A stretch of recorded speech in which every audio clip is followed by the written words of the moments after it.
vamos a conversar en el día de la fecha con nuestro invitado de lujo, Tomás Areche, que ya me estás escuchando.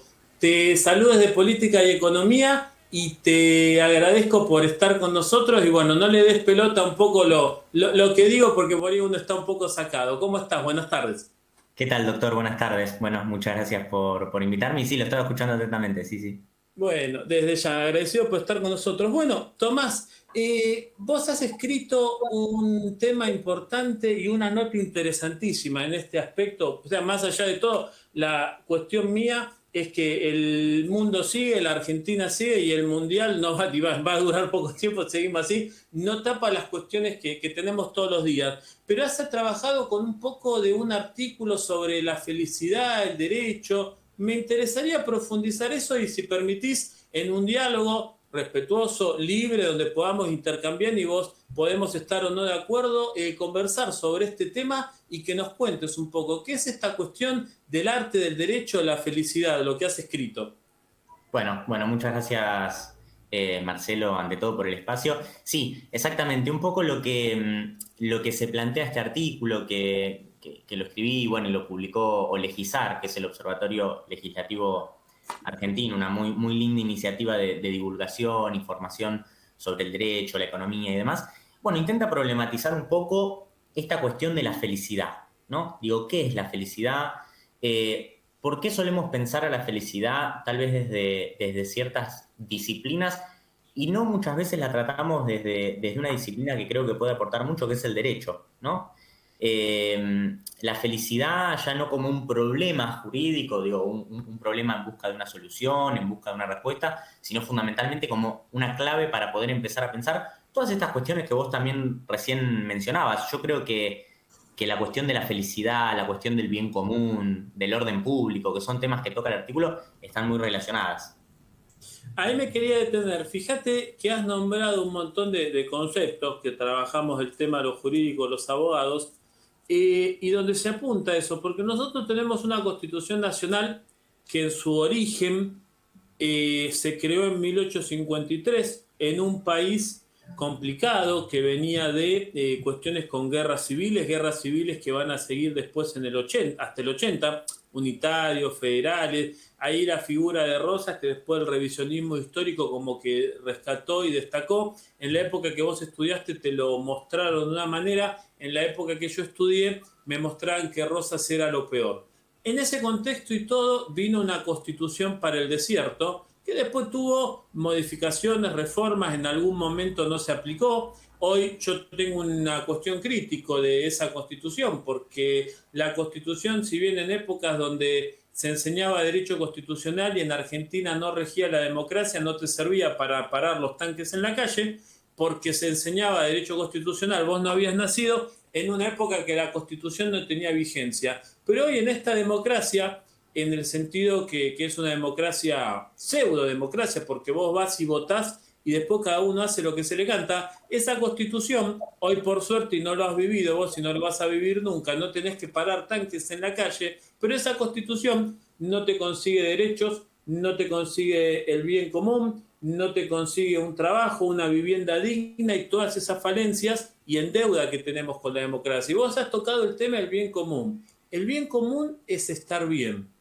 ¿Y estamos bien en la situación que hoy estamos viviendo? Vos como un joven destacado, escritor, ¿o cómo percibís vos? Me parece que hoy, mi opinión, no tenemos un bien común. Bueno, yo creo que ahí es muy interesante el debate que se torna respecto de lo que muchos consideran que es el bien común, ¿no? Hay posturas doctrinarias en ese sentido que entienden que el bien común muchas veces en realidad es la sumatoria de los bienes individuales. Y en ese sentido, bueno, hay que destacar que, como vos mencionabas recién, la Constitución de 1853 y el sistema normativo que, bueno, recién se empezaba a generar a partir del nacimiento de una nación tan nueva como es la Argentina, bueno, hacía, ¿no?, a este respeto y a esta promoción de las libertades individuales. Y bueno, se pensaba justamente que si el bien común es la sumatoria de los bienes individuales o de la felicidad, por decirlo de alguna manera individual, bueno, un sistema tal vez más meritócrata, un sistema que promueve esas libertades individuales, lo iba a conseguir.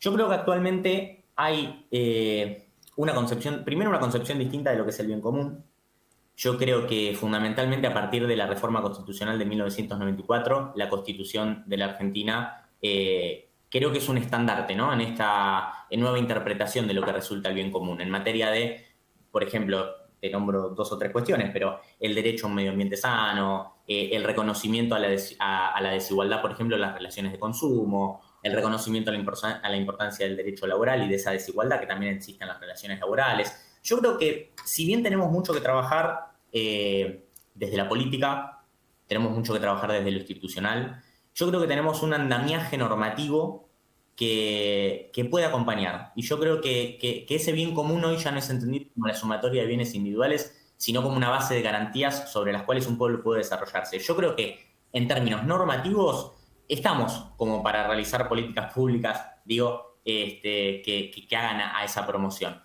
Luego, siempre, por supuesto, estamos a merced de la voluntad política de cada gobierno de turno, digo, sin hablar de ideologías, eso es claro. Pero yo creo que el andamiaje normativo lo tenemos.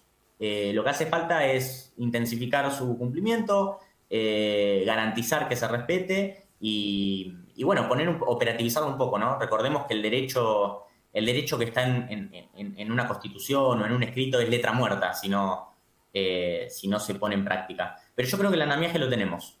Yo veo que las constituciones, de el punto de vista que vos lo estás manifestando, o sea, el bien común, ahí como lo dije, el bien común es estar bien, y eso no es una cosa que invento yo, sino que está destacado de constitucionalistas de primer nivel, como fue Germán Vidal Campos, entre otros, maestro de maestros de el derecho constitucional, donde era una época que eran constitucionalistas de primer nivel y todo. Hoy tenés muchos constitucionalistas que se llaman constitucionalistas porque toman el subte en Constitución, porque constitucionalistas la verdad no tienen nada. Y en una época donde hay tanto chanta que te rodea, sobre todo que sos una persona joven y que nos venden espejitos de colores y demás, creo que las constituciones son, y en definitiva los códigos que vienen después de eso y que plasman, y las leyes son programas de vida a futuro a desarrollar. Cuando desarrollaron la Constitución de 1853, como manifestaste vos, se hablaba del hombre nuevo, de crear academia, de poblar el territorio por las guerras que veníamos teniendo en federales. En la Constitución del 94 se apuntan a otro tipo de cuestiones. La reelección presidencial, la creación del Consejo de la Magistratura. Hay una cosa muy importante, Tomás, que por ahí no le tienen en cuenta, que usamos mucho los abogados, el tema del amparo, que se marca en la Constitución del 94 como fundamento, ese amparo, esa acción rápida, expedita, para lograr, de hecho, los nuevos derechos a la salud, el tema de la educación. Me parece que es una constitución al punto para lo que era la época, más allá de cuestiones políticas, el tercer senador, la figura del jefe de gabinete de ministros, los cambios de mandato presidencial, la eliminación, todo este tema, lo que vos decís, esta cuestión de la política. Nosotros vivimos un fenómeno en Argentina y en Latinoamérica de la judicialización de la política y la politización de la justicia de hace muchísimo tiempo. En ese aspecto y en ese contexto, ¿vos ves hoy en día, en base a lo que has escrito y todo, con lo que falta, me parece que falta más lo que sería la aplicación, porque es lo que veíamos siempre como otros constitucionalistas que escribían su tratado, como Linares Quintana y demás, que había un derecho como que se aplicaba y un derecho que no, como un ser y un deber ser, que era distinto de lo que tenías una cosa, o sea, lo que era concretamente, porque las constituciones se pueden ver desde el punto de vista sociológico, desde el punto de vista moral, desde un punto de vista operativo, como vos hablás, que eso también lo utiliza la Corte, operativizar los derechos para que realmente tengan determinada vigencia. ¿Vos ves una herramienta, el derecho, para satisfacer ese tipo de necesidades? ¿Una herramienta útil? Bueno, yo creo, ante todo sí. Considero que el derecho, digo antes, tal vez soy un poco repetitivo en este concepto, ¿no? Pero creo que ha habido históricamente distintas concepciones, no solamente de lo que ha sido el bien común, que es como arrancamos esta conversación, sino fundamentalmente del derecho. Yo creo que el derecho ya no hoy se reconoce como un mero sistema de regulación conductual y punto y aparte, y digo, dejamos esa conceptualización ahí, sino que yo creo que esta cuestión del bien común, la felicidad, el bienestar colectivo, creo que es un concepto que cada día se va imponiendo un poco más, Así que por ese lado, respondiendo a esta última pregunta respecto de si el derecho es una herramienta de cambio o por la cual se pueden operativizar todas estas prerrogativas, estos derechos, sí, la respuesta es sí. Yo creo que además en tiempos de crisis como los que vivimos, digo en todo tipo de crisis económica, la crisis bélica que nos azota desde Europa, yo creo que más que nunca hay que confiar en el sistema, y si no entendemos que el sistema es una herramienta de cambio, bueno, veamos cuáles son las modificaciones necesarias que debamos hacer. Y en ese sentido, vos hoy mencionabas una cuestión interesantísima, Marcelo, que es esta cuestión de, bueno, el derecho siempre tiene como un componente de lo ideal, ¿no? Del deber ser. Y muchas veces es un derecho que no llega a... que está detrás siempre, ¿no? Del conflicto. Yo ahí, en ese sentido, en el artículo, menciono esta cuestión y planteo que, bueno, muchas veces el derecho se constituye por elementos ideales, pero que no podemos terminar en ese ideal. Digo, si vemos el ejemplo de otras constituciones y de otros instrumentos a lo largo del mundo, la Constitución, la Declaración de Independencia de los Estados Unidos, la Constitución japonesa, la Constitución francesa, incluso nuestra misma Constitución en el preámbulo, establecen que la felicidad es un objetivo supremo de la legislación, ¿no? Y uno puede llegar a pensar, bueno, ¿qué es este idealismo del cual ha sido, no sé si víctima o protagonista el legislador en su momento?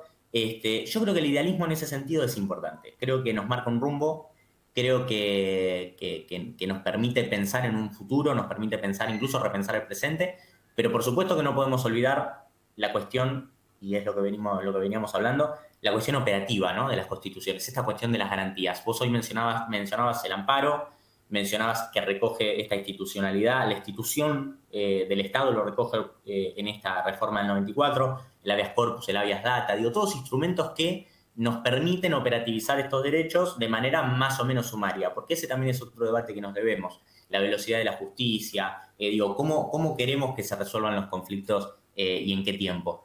Yo creo que los dos elementos pueden convivir, no creo necesariamente en una relación de conflicto, sino una relación más bien simbiótica entre lo ideal y lo práctico o lo operativo. Sí, ahí cuando hablas de simbiótica y como se me da ese concepto de lo que era la autopoiesis, que era esa capacidad de la naturaleza como de arreglarse o de regenerarse a sí mismo, como hablaban sociólogos como Niklas Luhmann, entre otros. Y al respecto de esto que mencionás, ¿vos no ves que el derecho como que no apunta a como un objetivo general o un bien común, porque si no como que serían una base de barro si apuntaran eso, como que apunta una cuestión me parece más profunda y me parece también que es una cuestión que tenemos, nuestro derecho está plasmado como un derecho reparador que llega tarde. El derecho como concepto, vos lo has llamado de determinada manera, yo permitime, lo voy a definir como lo defino en todos lados y en los cursos que doy, es ni más ni menos que una construcción social. La construcción social regula la conducta de los hombres en la sociedad. ¿Y qué apunta con construcción social? Que de hecho lo hacemos nosotros. Lo hacemos y lo modificamos. ¿Y por qué, Tomás? Porque el derecho viene en el tiempo, llega tarde. Todos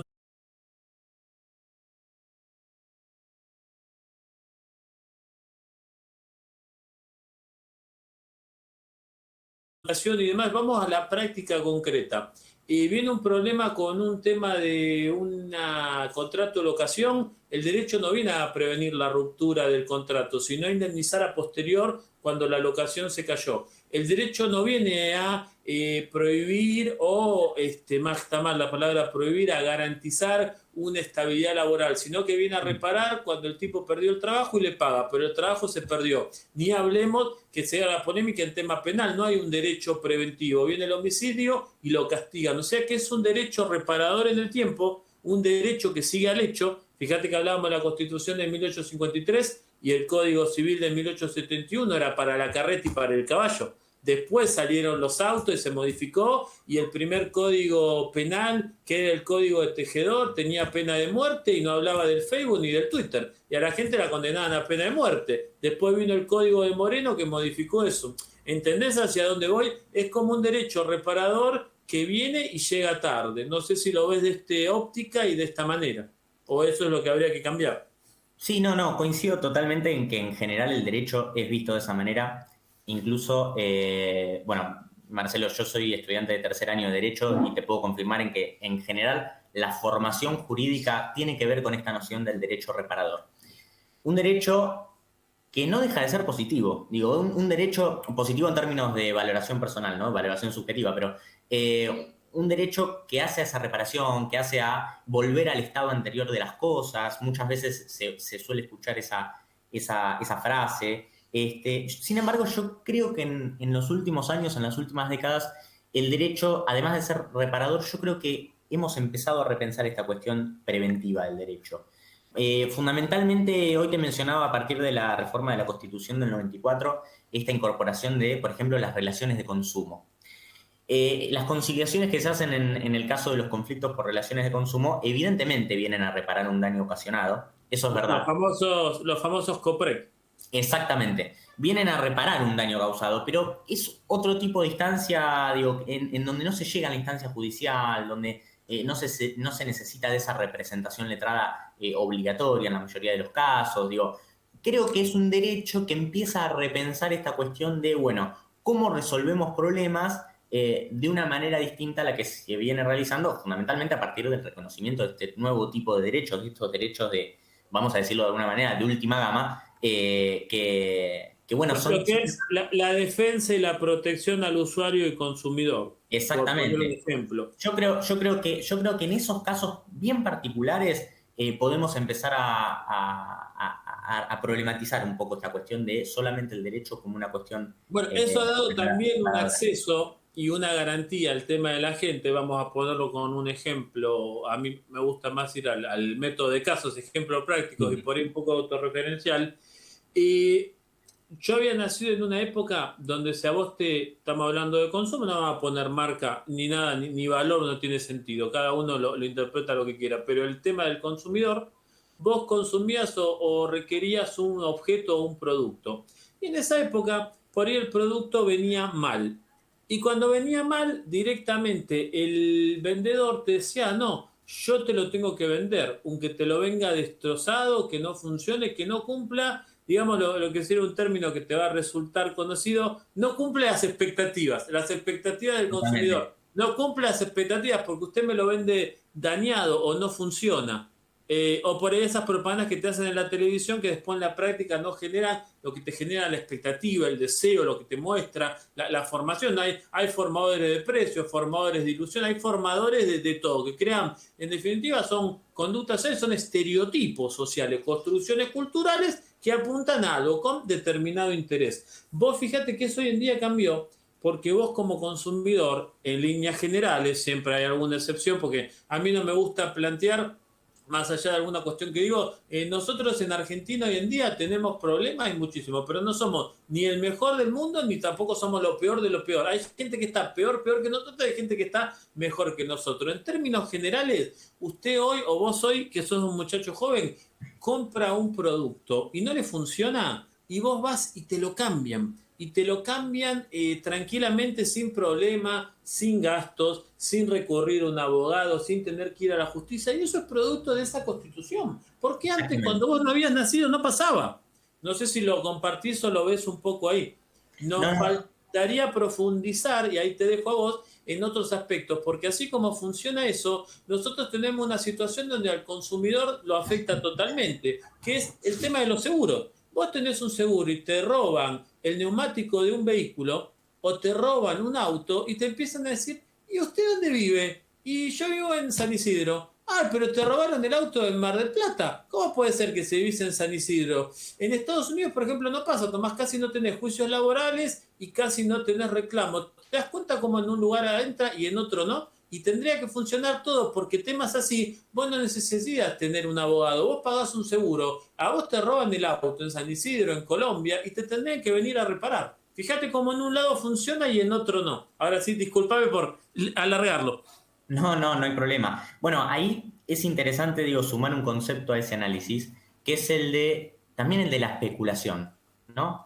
En el caso de los seguros, en el caso de muchos empresarios, no vamos a generalizar, ¿no? Pero digo, en el caso de muchos empresarios que se especula con esta cuestión de, bueno, si tiene un choque, a ver si me viene a reclamar o si no reclama. Y si reclama, empiezo a cuestionar, por ejemplo, esta cuestión, yo le iba a mencionar, esta cuestión de la jurisdicción, de dónde te sucedió el choque, dónde no, cuánto pagabas vos. Bueno, pero fíjate que en la letra chica, digamos, con la aparición de estos nuevos derechos y con la aparición, no sé si tanto del derecho en sí, pero sino a partir del reconocimiento de estas nuevas relaciones jurídicas que se plantean, por ejemplo, relación de consumo, el consumidor, por ejemplo, y esto también lo tiro como dato, tiene el derecho de afectar en su demanda o en su reclamo, digo, como consumidor, a toda la cadena productiva. Sí. Cuestión que antes no Por eso te decía el vendedor, vos hoy reclamás a la cadena, por ejemplo, también un ejemplo de todos los días, a vos te vende algo, nos estábamos hablando de un coche, el concesionario, vos le reclamás al concesionario privado que te lo vendió, a la fábrica y hasta inclusive después si querés internacionalmente, hasta por ejemplo Volkswagen, podés hacer un reclamo en la filial de Alemania. Mirá cómo conectás todo. Exactamente. Yo te digo, por ejemplo, con el tema de Mercado Libre, a Mercado Libre, al intermediario, hasta llegar al productor, la cadena es entera. Bueno, por eso, en ese sentido, es fundamental volver a repensar esta cuestión del bien común y del orden público, ¿no? Porque la globalización de las relaciones económicas y financieras, en el caso, por ejemplo, me refiero de los seguros, de Mercado Libre, como mencionabas recién y demás, bueno, nos obligan a repensar cuáles son los sistemas normativos de protección, no solamente al consumidor, sino a toda la población en general. Y en ese sentido yo creo que problematizar la cuestión del bien común, porque, a ver, la empresa va a tener evidentemente una concepción del bien común muy distinta a la que tenemos nosotros. Totalmente, ahí entra en juego lo que mencionaste hace un rato, ahí entra en juego un montón de subjetividades, lo que pasa es que vos lo que necesitas es, por ejemplo, un Estado fuerte que puede ser capitalista, socialista, anarcocapitalista, lo que sea, pero que rija las cuestiones. En Estados Unidos y en China, que son lugares distintos, vos no cumplís el tema del seguro y le ponen una multa millonaria. Tomás, acá en la Argentina el seguro le pone una multa de 50.000 pesos, le sale más barato no pagar. Eso es responsabilidad del Estado. Bueno, por eso mismo me parece que en ese sentido el derecho tiene que ser un aglutinador, ¿no? Un poco. Nos tiene que apoyar para que esa relación jurídica y para que esa relación mejore. Digo, no puede ser que en un lado sea de una manera y otro de la otra. Digo, el derecho, y esto lo das en la primera materia de derecho, también lo das en ciudadanía del secundario. El derecho, un poco, su objetivo es hacernos iguales. Y en ese sentido me parece que nos ayuda a repensar un poco esta cuestión de la felicidad y el bien común, ¿no? Cómo el bien común ha pasado de ser una cuestión de, bueno, sumatoria, como decía hoy, sumatoria de los bienes individuales o que a todos individualmente nos vaya bien, a ser más una base de garantías para el desarrollo pleno de la persona y de la comunidad, ¿no? Yo creo que las discusiones van por ahí. Después tendremos seguramente posiciones doctrinarias totalmente distintas, antagónicas. Hay posiciones que entienden que en realidad la felicidad tiene más que ver con un estado de bienestar físico y emocional, y hay otras corrientes que entienden que en realidad la felicidad es más una cuestión de búsqueda sempiterna, una búsqueda eterna del sentido. Bueno, distintas cuestiones que el derecho tiene que poner un punto para empezar a legislar. Es lo que hablábamos hoy. No podemos basarnos solamente en cuestiones abstractas o ideales, y yo creo que un poco el artículo es para eso, ¿no? Para dar un par de claves para pensar eso. Vos lo mencionás cuando hablas de las sociedades dionisíacas, de los placeres, los valores. Hay una cuestión, y ahí entra muy en tema lo que son las subjetividades, porque alguna persona te puede decir que, y está en todo su derecho, hoy vivimos en un mundo de costumbre internacional, en un mundo globalizado, y es un mundo que es capitalista. Fíjate vos que te pueden gustar o no determinadas cuestiones, después se podrá discutir si está bien o mal, pero el mundo es capitalista. Rusia y China son capitalistas. Rusia tiene la reserva del Banco Central en dólares. Es un mundo que es capitalista de todo punto de vista. Y los valores, y hay una, inclusive también planteo una crisis del capitalismo. ¿Por qué? Porque el capitalismo, uno de los cuestiones que pregona el deber ser, es el tema de esta cuestión de la sociedad de consumo. Y fíjate que entra en una misma crisis encerrada en el capitalismo, porque al haber más inflación, más pobreza en el mundo, más dificultad de adquirir los bienes, se cae ese concepto de capitalismo porque la gente puede consumir menos. en países como el nuestro, en otros lados. En ese contexto que vivimos hoy en día, en esa subjetividad, va a haber gente, porque se apunta a una sociedad consumista, sociedades que han cambiado con la lógica de lo que fue la Primera Guerra Mundial, después la Segunda, periodo entre guerra, la modernidad y un montón de cuestiones hoy en día. Los valores es una cuestión totalmente subjetiva, la felicidad es una cuestión totalmente subjetiva, porque puede venir una persona y en Argentina y te dice a mí, mi felicidad se hace tener el último auto o el último iPhone. Y en otra parte te puede decir, mi felicidad radica en realizarme personalmente. Y otra persona puede decir, mi felicidad radica en el bien de esto o la felicidad del otro, ¿me entendés? Son valores subjetivos donde cada una de esas felicidad es un término ambiguo, por ahí un poco vago, que cada tipo de sociedad apunta a su cultura. Bueno, fíjate que ahora, hoy mismo tenemos un mundial en un país como Qatar, donde tiene determinadas cuestiones y costumbres que son distintas a las nuestras. Sí, totalmente. Yo creo que ahí planteaste dos cuestiones muy interesantes, Marcelo. Por un lado, al principio hablabas de esta posible crisis del capitalismo y los sistemas de gobernanza y demás, y por otro lado, esta cuestión de los valores subjetivos. Y bueno, yo creo que ahí hay una pregunta legítima y válida, ¿no? Y me parece que en el artículo un poco la planteo, pero es válido que una persona que nosotros le venimos con este debate diga, bueno, pero si la felicidad es subjetiva, ¿qué tiene que ver el Estado? ¿Y cómo el Estado va a regular algo que en definitiva para cada quien es distinto?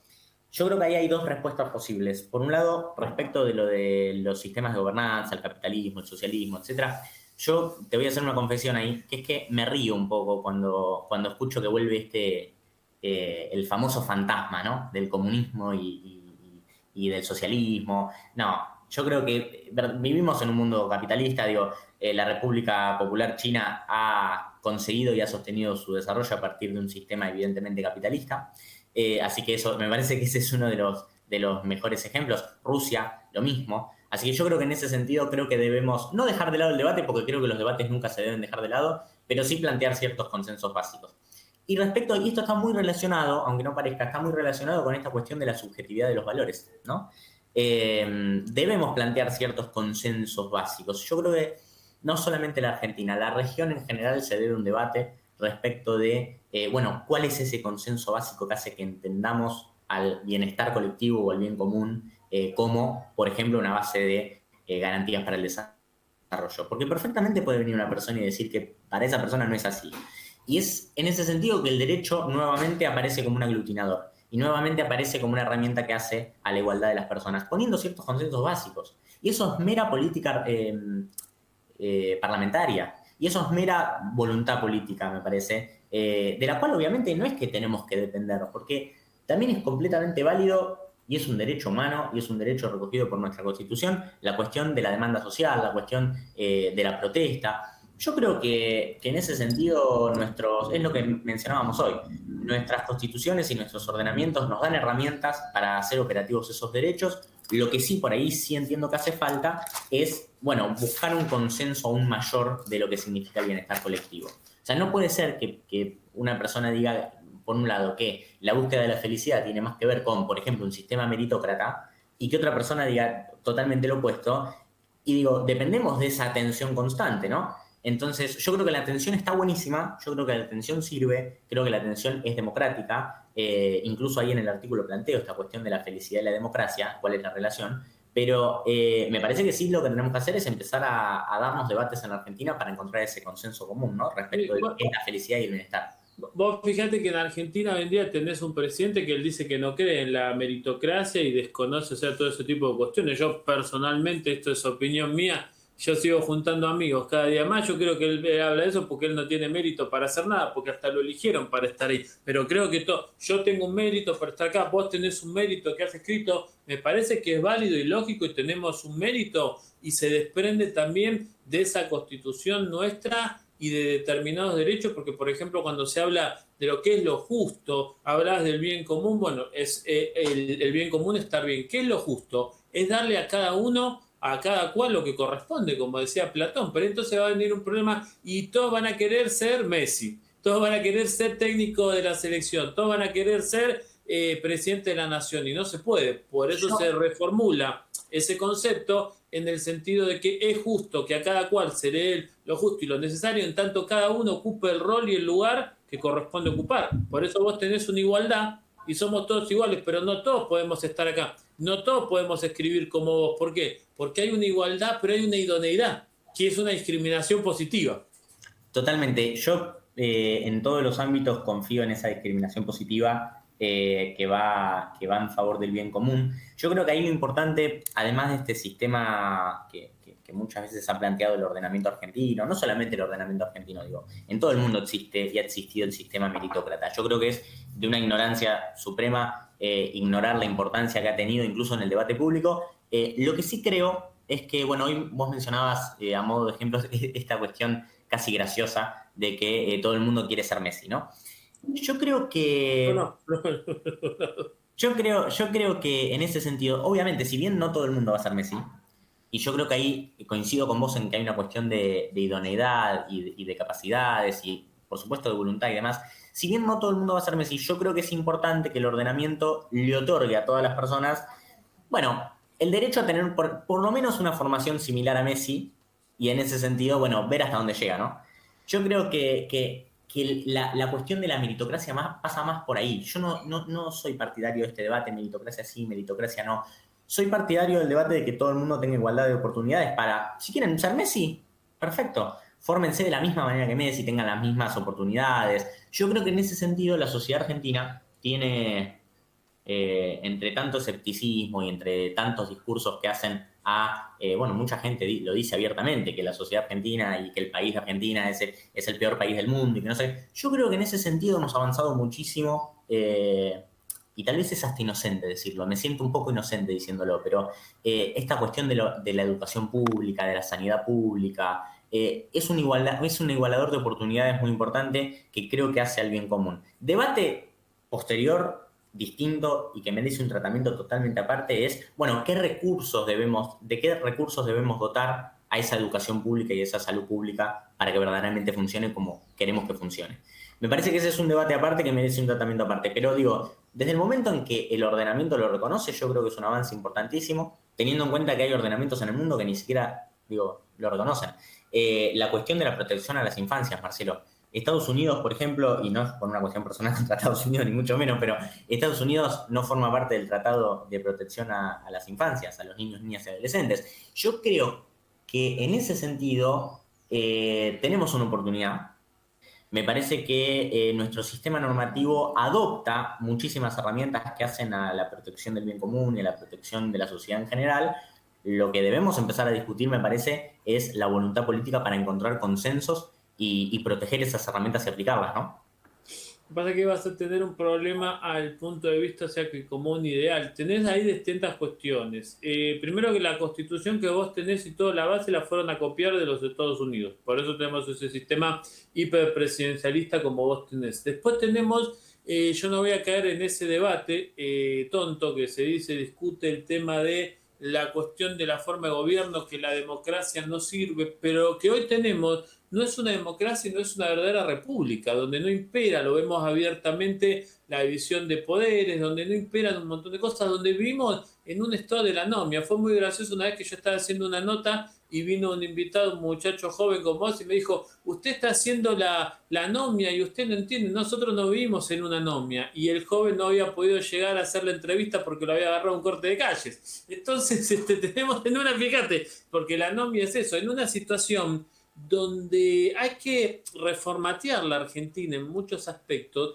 porque en la Argentina no se respeta nada, no funcionan un montón de cuestiones, no está definido el acceso a la justicia. Sí podemos cambiar una licuadora o podemos cambiar un auto y con un poco más de esfuerzo, pero no se respetan garantías o derechos básicos. Vas a hacer un amparo por un tema de salud. Estoy hablando de cosas básicas, no estoy haciendo un amparo, no sé, de que venga un tipo que sea Macri y se le caiga una venta inmobiliaria. Un amparo del tema de salud contra un jubilado que no tiene el tema de la atención del PAMI, un amparo a esta gente que el 82% móvil, un montón de derechos que están vulnerados y como que la gente se encuentra dentro de toda esta cuestión que no tiene la posibilidad de poder ejercerlo. No muchos tienen acceso a un abogado, muchos no saben que tienen acceso al patrocinio gratuito. Cuando vos podés contratar un abogado como yo, o un abogado un poco mejor que yo, tenés ahí una cierta garantía, porque si no quedás en un defensor público,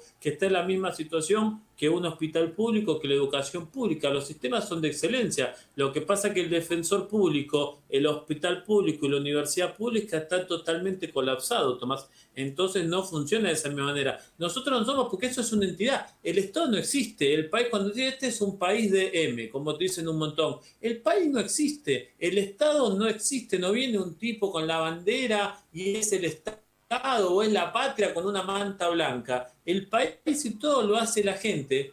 Y habrá gente buena y gente mala como en todos lados, pero no, lo que pasa es que esos son cargas y estereotipos y nosotros estamos llenos de pitiyanquis, de vendedores, de todo tipo de antiargentinos, somos nosotros mismos. Porque si vos ves en el mundo, rescatan los valores, vos vas afuera y viajás y nos requieren, no tenemos alguna mala fama de algunas cuestiones, pero la imagen nuestra, no es malamente, el fondo sabe que lo vamos a cagar y que no le vamos a pagar de vuelta, eso no hay discusión, ya lo vivimos de toda la vida, pero más allá de eso, el capital humano, el trabajo argentino y todo está estancada Latinoamérica en toda una cuestión y demás, porque vos fíjate que hablabas de bien común, de políticas, de apuntar, y fíjate que nosotros tenemos un Mercosur que existe antes de que vos nacieras y está totalmente estancado y no llegamos a ningún lado. Y fíjate que vino mucho después una Unión Europea y está funcionando con una Alemania locomotora. Tenemos otro problema que tiene que ver también con nosotros, con el tema de la sociedad,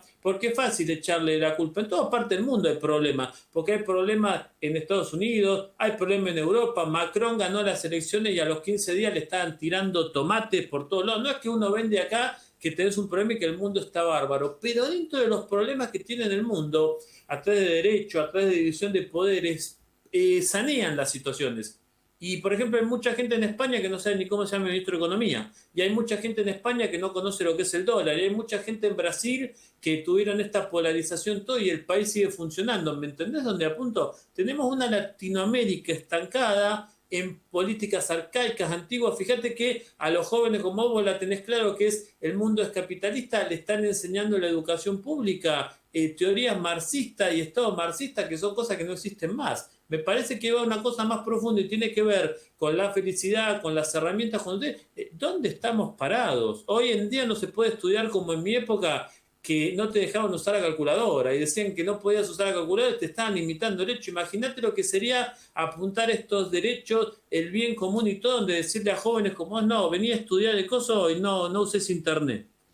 Me parece que es más profundo el tema y viene por ahí. Y ahí podemos apuntar en base a muchas de las propuestas que haces, pero hay que hacer realmente cambios de fondo que no significan vender nada ni sacarle derechos a nada, pero hay que hacer una reforma profunda y empezar a encaminar el tema, porque si no, nos quedamos con lo que pasó en el 50, con lo que pasó en la década del 20, la Argentina era el sexto país mundial y cuando llegó Perón tenías el Banco Central lleno de oro. La situación cambió, me parece analizar y del punto de vista de la juventud, dónde realmente estamos parados, que me parece que a mí no lo vemos. Después discutiremos si está bien, si está mal, pero analizar dónde estamos parados me parece importante, no sé cómo lo ves.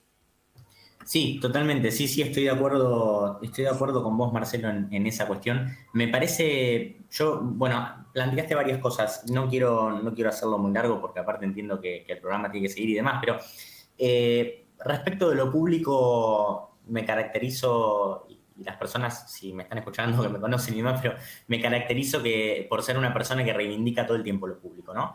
Lo público como esta cuestión de lo que iguala en términos de oportunidades, como lo público en ese sentido, ¿no? Yo creo que en el punto de vista, en el marco de las relaciones internacionales, y vos recién mencionabas América Latina y distintos sistemas políticos alrededor del globo, me parece que América Latina está buscando sus caminos. Creo que en términos de política pública hay mucha potencia y fundamentalmente mucha potencialidad respecto de lo que podemos generar como región, ¿no? Esta cuestión, vos recién planteabas esta cuestión del Mercosur, la importancia de darle al Mercosur, bueno, el direccionamiento político que verdaderamente se necesita como para que funcione como un bloque regional, y no solamente como un bloque regional. Me refiero más allá de eso como un bloque plurinacional en el que las naciones, bueno, evidentemente puedan encontrarse y puedan hacer a un camino común de desarrollo, como lo hace, por ejemplo, la Unión Europea.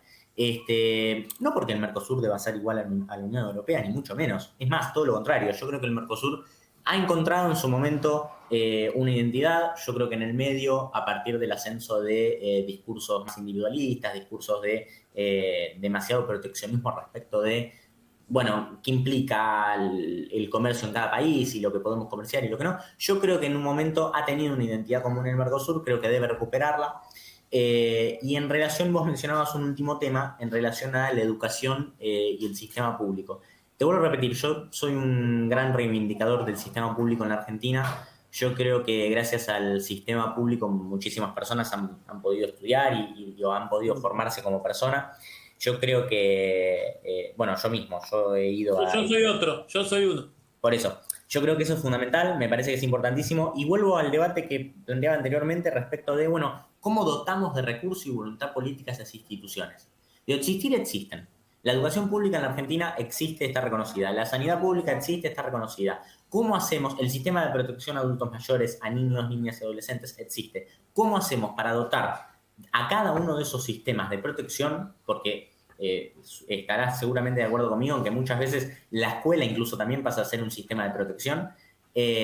Totalmente, porque te saca el problema con los chicos en la calle. Uno de los problemas que fue que yo lo dije en todos estos programas y demás, que en este país, en la situación que está, se militó el cierre de colegios a través de lo que fue la pandemia y otras situaciones, y todos esos pibes que tenían el ámbito del colegio para tomar un mate cocido, para tener un rato el colegio, para tener un techo que les caía agua, pero estaban contenidos en el colegio, desapareció eso y terminaron siendo carne de cañón de la droga y de cualquier cosa.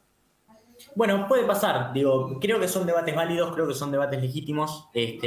Lo que tenemos que empezar a pensar es cómo dotamos a ese sistema público de recursos. Estableciendo prioridades y poner lo que la prioridad es eso, porque acá en este país se da mucho, cuando se habla de deudas, de externas, de todo, de prioridad. La educación tiene que ser prioridad, a los maestros les tenés que pagar y tendrás que recortar de otro lado, recortar la política, tener 10 ministerios menos, no sé, pero educación y salud es la prioridad de todo. Si no se les da la prioridad, no vamos a ir a ningún lado. Puede ser. Yo creo que la cuestión de la asignación de recursos y las prioridades creo que también es un debate que nos debemos. Personalmente no creo que el debate pase por la cuestión del gasto público en política, aunque creo que es un debate que se tiene que dar, porque además es un debate que goza de legitimación. Y si yo hay algo que creo, Marcelo, es que los debates que gozan de legitimación tienen que darse.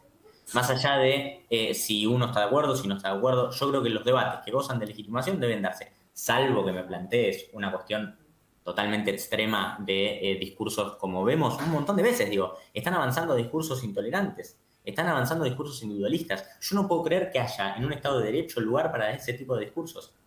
¿Me Y pero explico? eso son teorías porque vos tenés, y ha pasado siempre en la historia argentina, lo que son esas cargas y monsergas panfletarias con intencionalidades políticas y todo, porque vos vivís en un país donde la pobreza es un negocio, la inflación es un negocio, la cuestión política es un negocio, es todo un negocio. Entonces vos vas a escuchar discursos ridículos que yo no pierdo ni tiempo, con la dictadura se veía mejor. Discurso estúpido no tiene sentido ni discutirlo. Los derechos humanos son para los delincuentes, ¿no? Y todo ese tipo de cuestiones. Lo que pasa es que eso alimenta y hay un negocio y está todo atrás. La cuestión de la grieta, de dividir entre el tema de los argentinos porque uno piense distinto, ¿no? Hay una oferta electoral, cada uno vota a quien se le canta. Esa discusión de esa grieta que viene de hace un montón de años es alimentar una pelea estúpida entre argentinos, que son de compatriotas, hermanos, correligionarios, compañeros, como lo quiera decir, hermanos en Cristo, como a veces digo, y la gente se piensa que lo estoy cargando.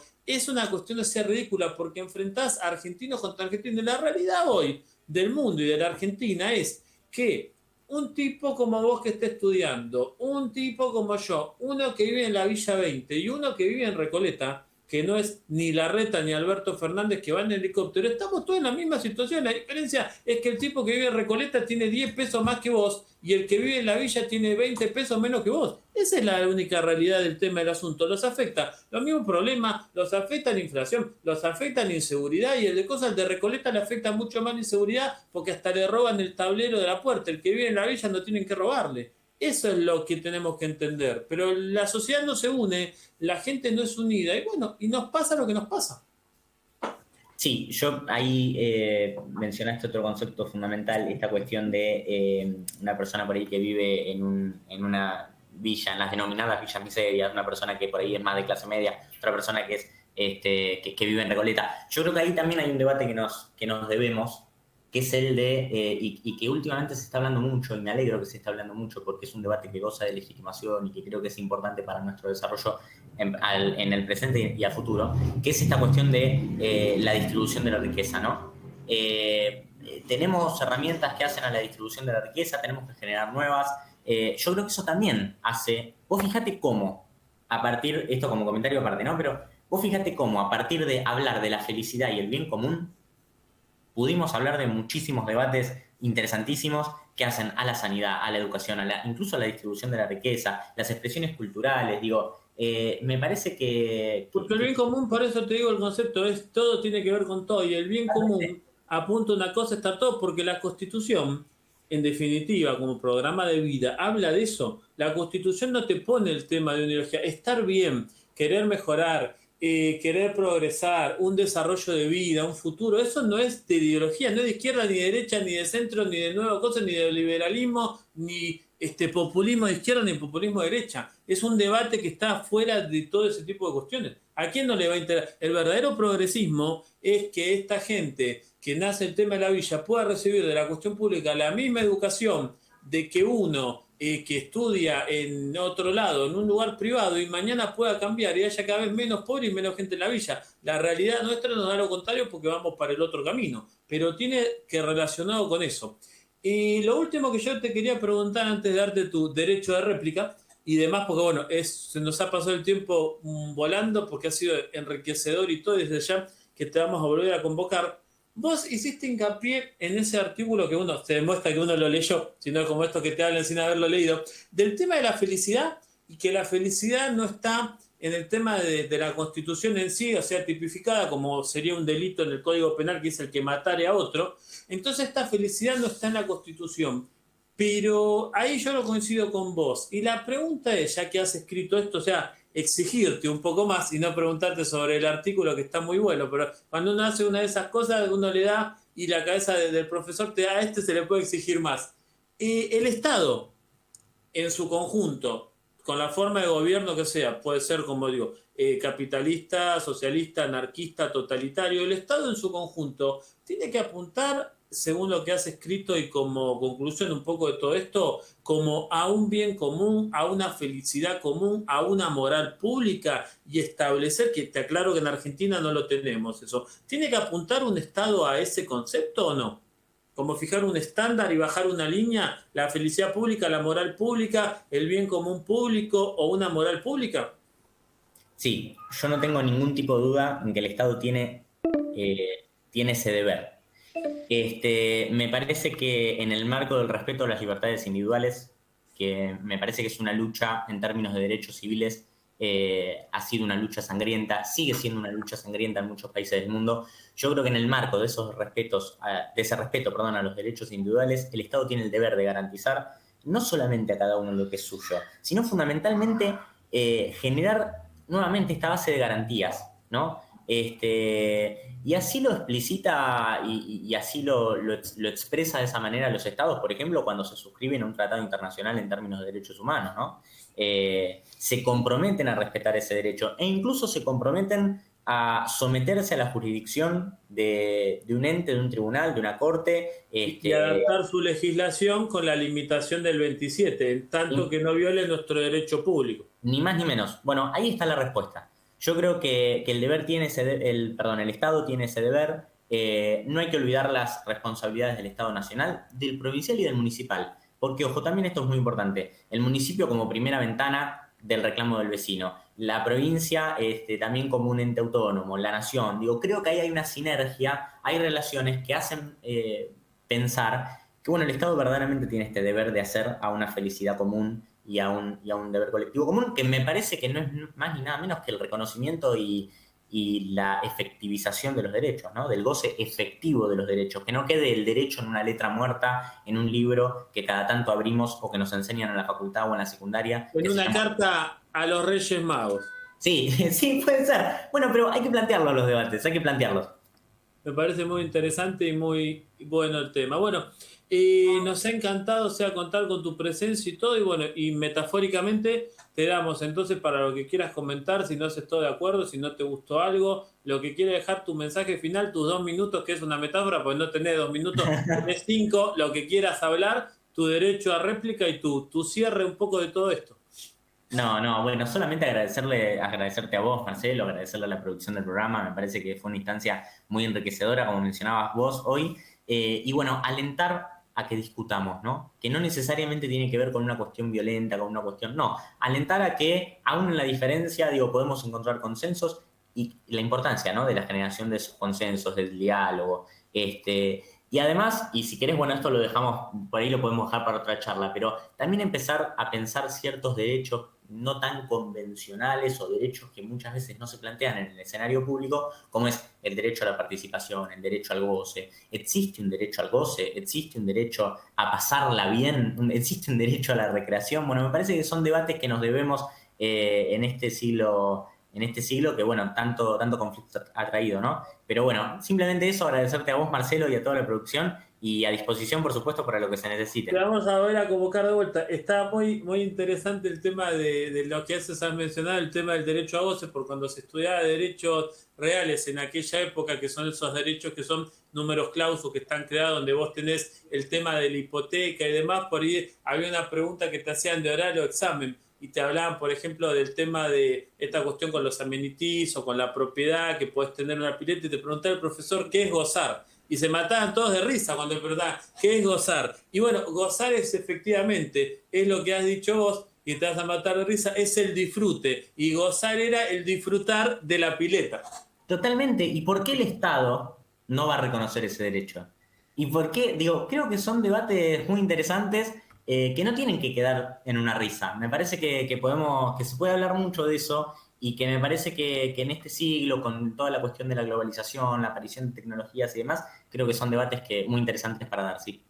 Sí, desde ya totalmente, pero también ahí necesitas una herramienta fundamental que no va a ser muy interesante, y más que vos defendés tanto lo estatal y lo público, se necesita realmente, fuera de todo concepto, una reforma de los planes de estudio, una reforma del Estado, porque podrás estar de acuerdo, no, el Estado tiene que existir y demás, pero que tenga un Estado arcaico, hay que modernizarlo, porque nos estamos quedando afuera de un montón de cosas. Pero bueno, ese es tema mío.